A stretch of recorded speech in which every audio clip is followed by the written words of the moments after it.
Hi, Traci. Hi.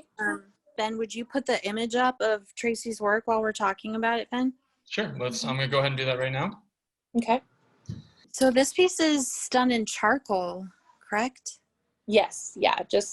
And I've been doing a lot of mixed media lately, but this is just kind of going back to some of the early roots of my drawing. I wanted this piece to be really pure, just black and white. That's what I really envisioned it. This man I met at the protests following the death of George Floyd that was in downtown Greenville.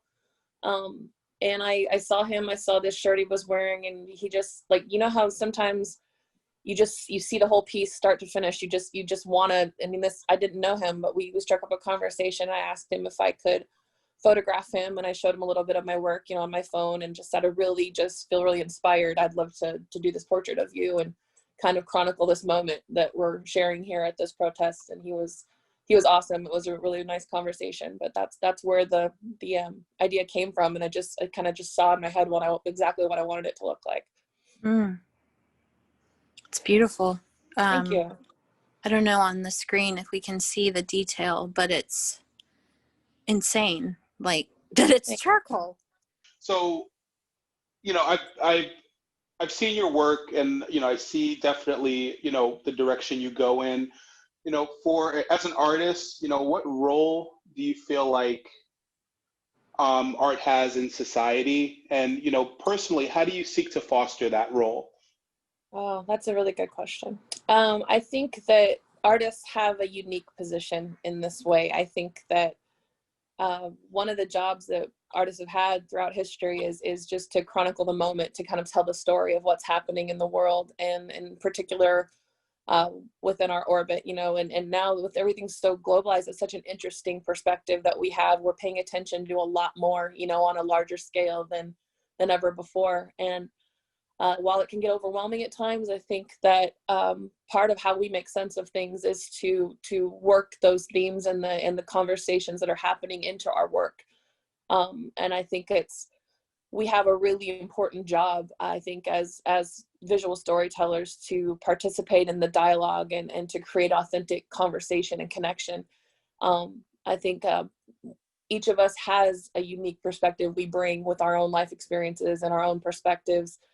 And I think that artists have a chance to elevate conversation and to push conversation forward, to perhaps start conversations where there aren't any being had, in certain ways. And whoever our audience is, big or small, I think that we can really be part of a catalyst for change. And I know that it's a big undertaking, but even no matter how small, I think that as long as we're moving forward and we're kind of being a part of the dialogue, we can really, we have the option, and the chance to be a part of that and to push change forward. And I really think that that's a huge part of what our unique position brings.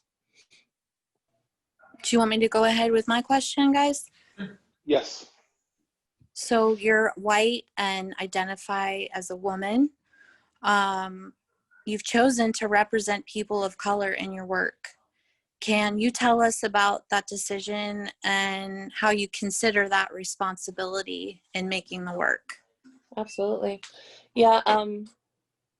As a white woman, I think that I have a responsibility to continually stop and take moments to examine my privilege. That's important.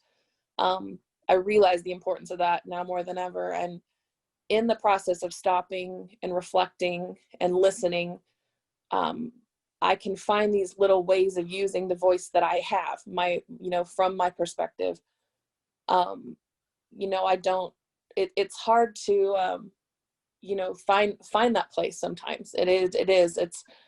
I want to be an advocate, but I don't want to be overshadowing any other voices. I want to help, kind of create a space for the voice beyond me, to be heard. And that's something that's kind of finding that balance. I'm constantly looking for that. And things are shifting now. We're starting to see more people of color represented in the art world, both as artists and subjects, but there's still a need for more. And I think that so much of the historically Black subjects in art have been created by Black artists. You know, it just sort of seems to be this kind of category that's formed. And I don't think that we see enough representation across the board in art. And so much of the narrative in my work is discussing representation from women in the arts versus, you know, people of color in general. I want to bring kind of an equal representation to the subject matter in my work and the subjects that I choose to paint and draw. I think, you know, it comes from a early experiences as a young art student and a child beginning to learn about art and going to museums and stuff.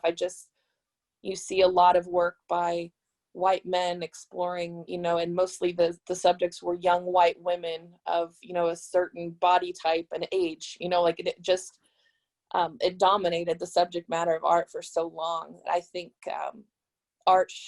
we should be seeing faces that look more like the representation of our world that we live in. And I find way more inspiration in kind of exploring the faces that I see around me. You know, I'm inspired by, you know, all people. And I think that people need to be able to look at the work, regardless of who paints or draws it, and see themselves in the work.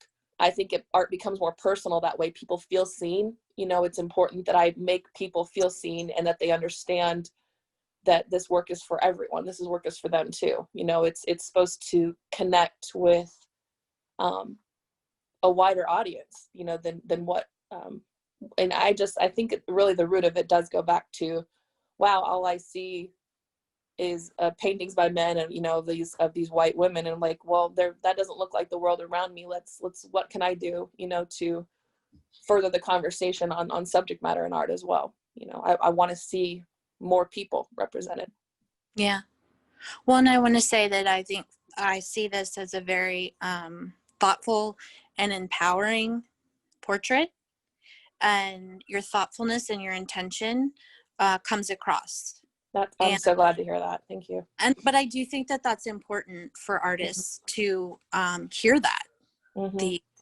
the intention with which you've selected this person, Mm-hmm. and everything about how you've created the work meets that purpose. Mm-hmm. And those are the sort of decisions that are really important in conveying the meaning that you want to convey, Mm-hmm. that's missing from the history of Mm-hmm. representation. Yeah. And so thank you for sharing that. Absolutely. Yeah. Yeah. Yeah. So something that I think comes across very, very well with this piece is the intimacy of the portrait. It feels like I'm looking at this drawing right now, and I feel like I'm going to have a conversation with him. What I was kind of wondering is, I know we talked about it a little bit at the beginning, but just the broader context of what you were thinking of when you were making this piece. What were some of the emotions that were involved with it as they relate to the broader idea of social unrest and social change? Mm-hmm. Yeah. The context of this piece is probably the most important element of it. You know, it's a moment in time, and it is like, you know, and I appreciate you saying that about the feeling like you're talking to him, or you're about to, or you can see, you know, his perspective and his and really that is a credit to him in the moment of letting himself be vulnerable to a complete stranger.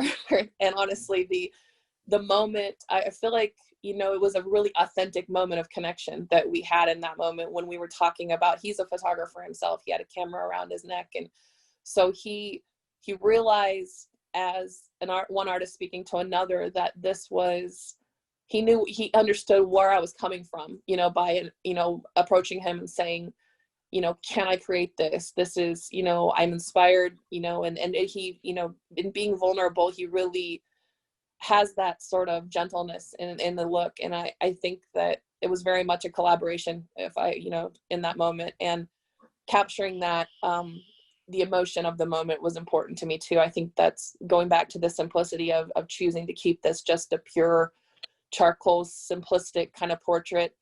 I went back and forth, you know, trying to decide if I wanted to kind of portray some of the background elements, you know, the additional crowds of protesters behind him. But really, for me, it just became about, and I heard the title in my head, you know, as I was, you know, seeing him and seeing the piece kind of come together so instantly. And, you know, the title's Listen, you know, for the sake of the conversation right now. And that ultimately was, I wanted it to be kind of a quiet moment, a one-on-one moment with this person. And I wanted that to come through in the piece. So it was important to kind of take away the background elements for that reason. And it's a reminder for, you know, all of us to stop and listen to the conversation, you know, and to be a part of the conversation, but let the people do the talking that need to be heard right now. And, you know, that way it just kind of helps remind people to, you know, take a little bit of a back seat to, and seek out meaningful ways to advocate for change, but listen more than we talk, you know, for the people that are coming from a place of privilege, particularly. I like the fact that we brought up the intent. There's such a big discussion today about cultural appropriation and things like that. And I think there needs to be more thought given to the intent of why a piece is made than just looking at a piece at face value. And, you know, running with whatever your next thought is. But thank you for bringing that up as far as the intent goes. Yeah, absolutely. It's important to me because I have seen a lot of that, like you referred to, the appropriation. I think that that's a good term for, it's an important part of the conversation right now. I think it needs to be at the forefront of what we're seeing. And I think coming at it with, you know, and having grace for people who are just finding their voice and finding their way through trying to deal with privilege is important. But I also think that there's a responsibility that artists have to try to maybe further that conversation more too, you know, to talk about artistic intent. I think that's super important. I think that that needs to be a conversation, you know, that in trying to figure out how to talk about some of these issues, that's a big one. That really is. That's great. Thank you. So for the viewers who want to connect with you, can you tell us where we can buy your work, where we can learn more about you, all of your sort of, how can we get to you? Yeah, absolutely. Well, locals can come see me at my studio. I'm at the Bank Building Studios in the village of West Greenville, 1279 Pendleton. And I'm there with 3 other amazing women artists. It's a great little place to come see all of our work. I am on Instagram, TikTok, and that's at Traci Martin Studios, the handle on both of those. And I have a website at tracimartinstudios.com and a Facebook page, Traci Martin Studios, as well. So thank you so much for thank you guys for having me. This part of this really great platform. I appreciate it. Yeah. We hope so. Thank you. Yeah. Thank you for submitting work. Thank you. Absolutely.